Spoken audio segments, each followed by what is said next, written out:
This is Get Real with Bob and Stacy, the show that helps you learn about the mortgage and real estate markets. Get the inside scoop from their expert list of guests and have some fun along the way. Now, here's Bob Gallagher and Stacy Alcorn.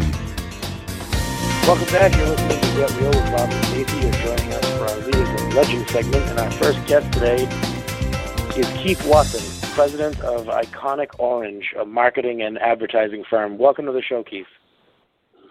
Thanks for having me. I appreciate it very much, and I look forward to the interview. So I'm going to give everybody some background on Keith. As Bob mentioned, he's president of Iconic Orange, a marketing and advertising firm with a consultancy division. They're based in Atlanta, serving clients across the United States for 10 years.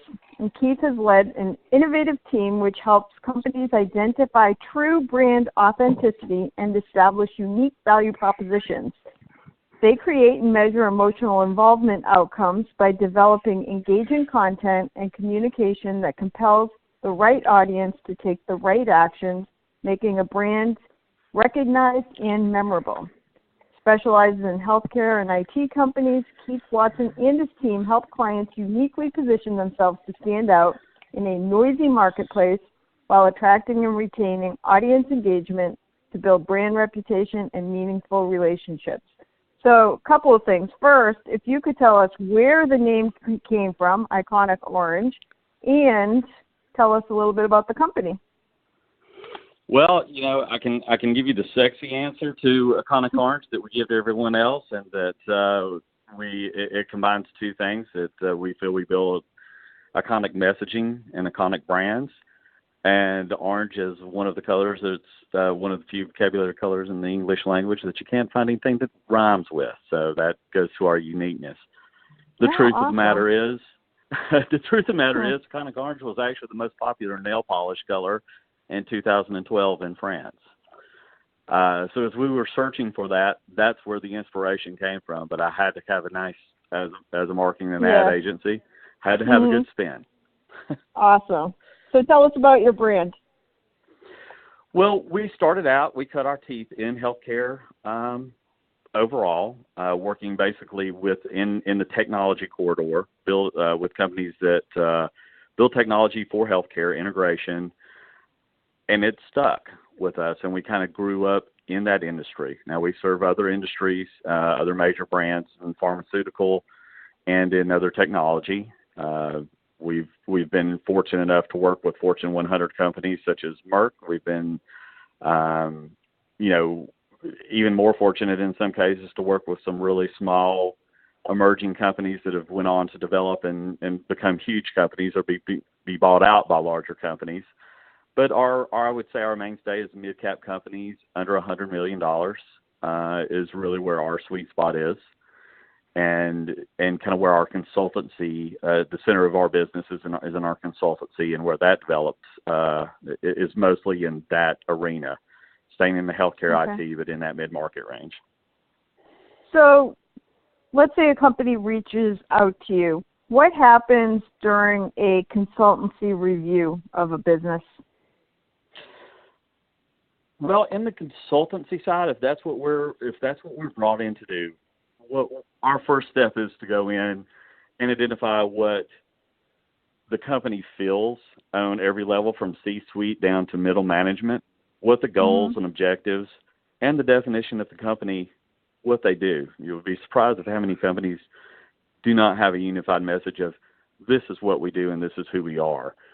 And then from there we take a deep, an in-depth analysis of all their operational, from HR to their technological platforms, to what their marketing strategies and planning efforts have been, what's been successful and what hasn't. And we dig a little bit deeper and past that into solid analysis based on our platforms, our proprietary platforms, and getting where they really are, a true view of where the company is sitting at that moment and what their true needs are. Because what we found most of the time, they hit the surface. Everybody thinks their problem may be X, but there's a root. And the root is usually all the way across. So it's a holistic approach. We can't go in and treat one part of the problem. It's much healthcare speak. We can't just treat. We have to diagnose and then design a treatment plan for it. Gotcha. Excellent. What do you think the 3 biggest mistakes are that a company can make?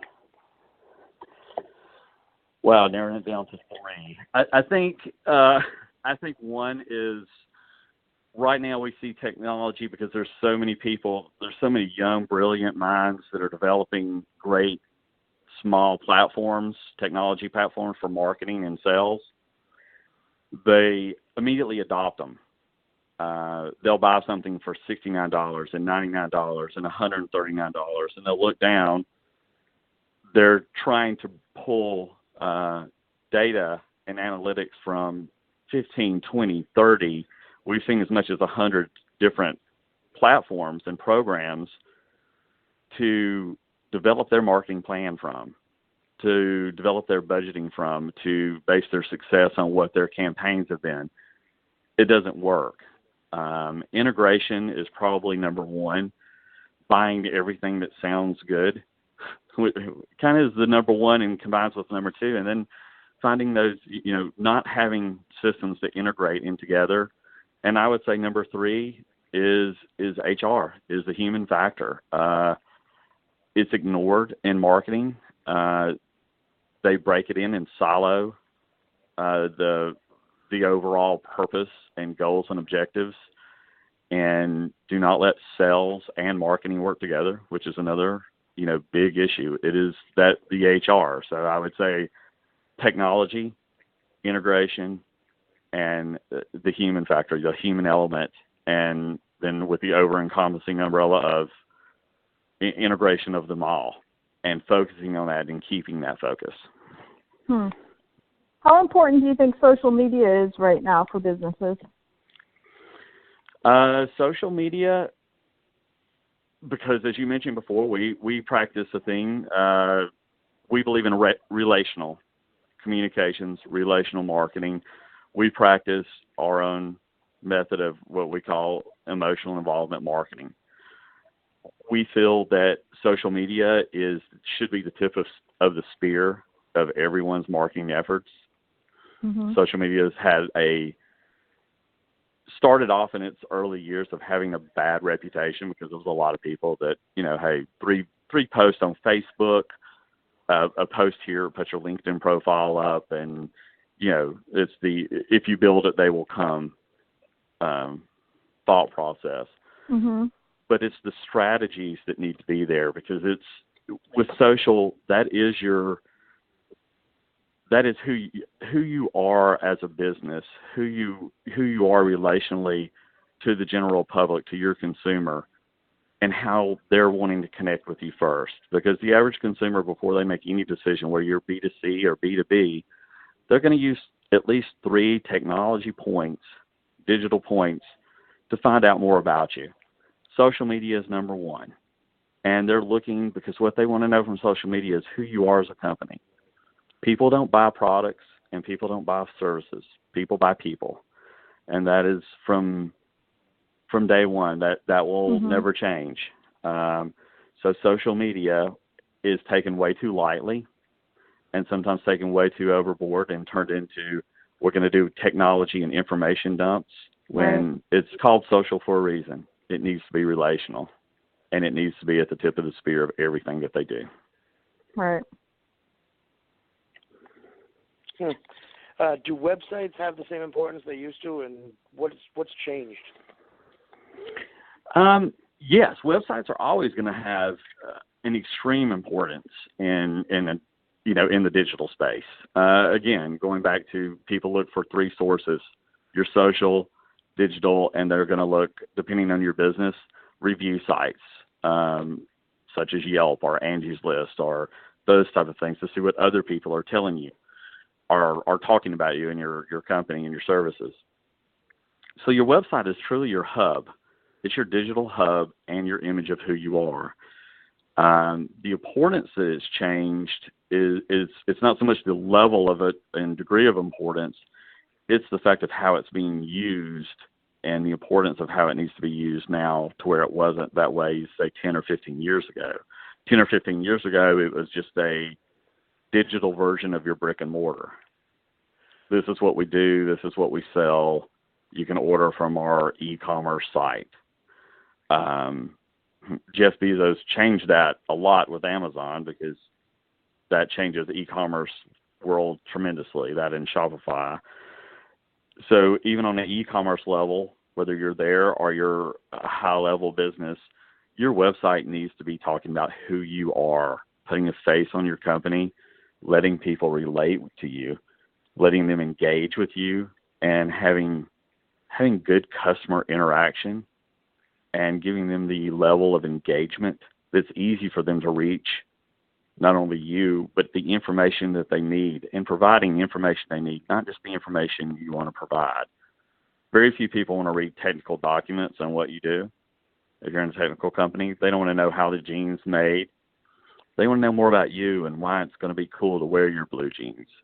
Why is everyone else buying your product, and who are you as a company? And companies miss that a great deal. They spend a lot of time building out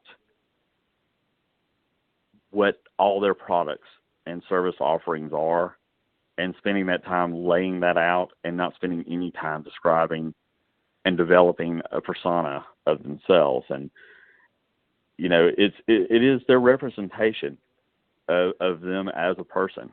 And that's how people really identify first with a company. They want to know, is this someone I can relate to? Is this someone that's going to be my partner in whatever I'm buying, even on the simplest purchasing level?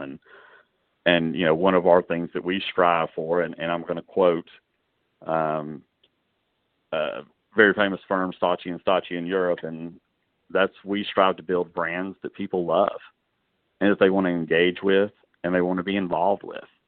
And that's what your website does, because that's where they're going to spend more time learning about you than any other place. They're not going to pick up the phone and call you first.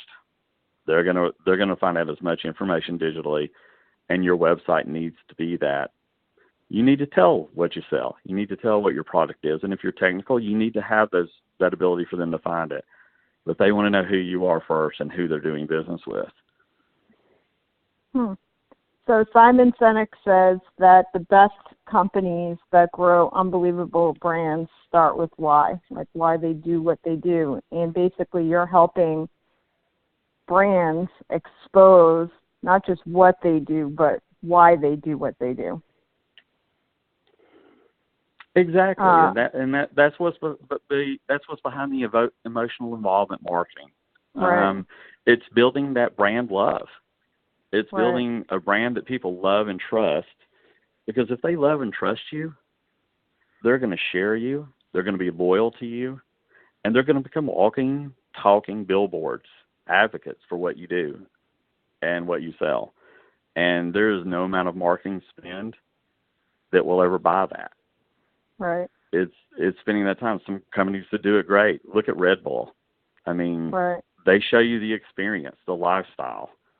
Nike has went up and down, doing a great job with it. You know, mostly you get an emotional reaction. Right. For some of you guys that are in my age demographic, if you think of the old Kodak commercials that and Folger coffee commercials that, you know, they run at this season of the year, you know, that really can sometimes even be tearjerkers. They're connecting emotionally with the brand and engaging them, involving them in what they've got going on. And that's the key, is that engagement and involvement in an ongoing effort. Right. Too many companies hit and run. They may have something great, you've got a great piece of information, but there's nothing after that.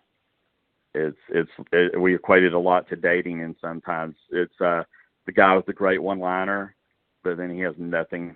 There's no depth to him after you walk out of the restaurant. And it's the same way with a lot of companies. They feel like they've hit the golden goose with some great messaging and a couple of great pieces or a great commercial, but after that, there's no substance. And It has to be follow through. What I will say is you definitely walk your talk, because I'm sitting on your website right now, iconicorange.com. I love it. It says we are brand storytellers, marketing architects. It's pretty awesome. And thank you. I appreciate that very much. Yeah, we take a different approach, and as we sit in front of every customer we tell them straight up, we may not be the right fit for you.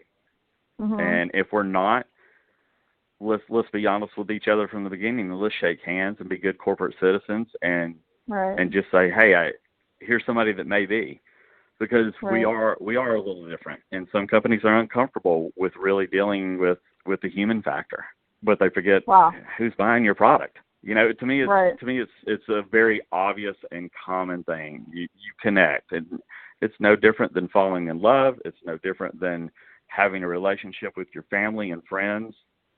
Connections make things stronger. Absolutely. And make things better.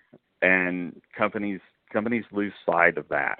And there's very few people that have anything unique in this world to sell or to service. And there's a lot of competition, and it's growing every day. So the way to make a difference is to build that brand love, to have that emotional involvement with your consumer, with your potential consumer, and often forgotten, and I don't want to miss this point, with your current clients. Right. Don't ignore them. Don't forget that they've trusted you. You've convinced them one way or the other to do business with you, however it was. Start building that relationship and nurturing that relationship, because it will fail and they will leave you for someone else that becomes a better friend. Right. Awesome stuff. This has been Keith Watson, who is president of Iconic Orange. Keith, where can people find out more information, follow you, and research you more?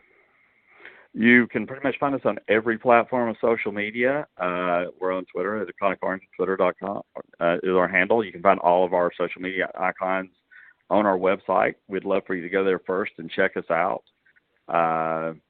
We love feedback.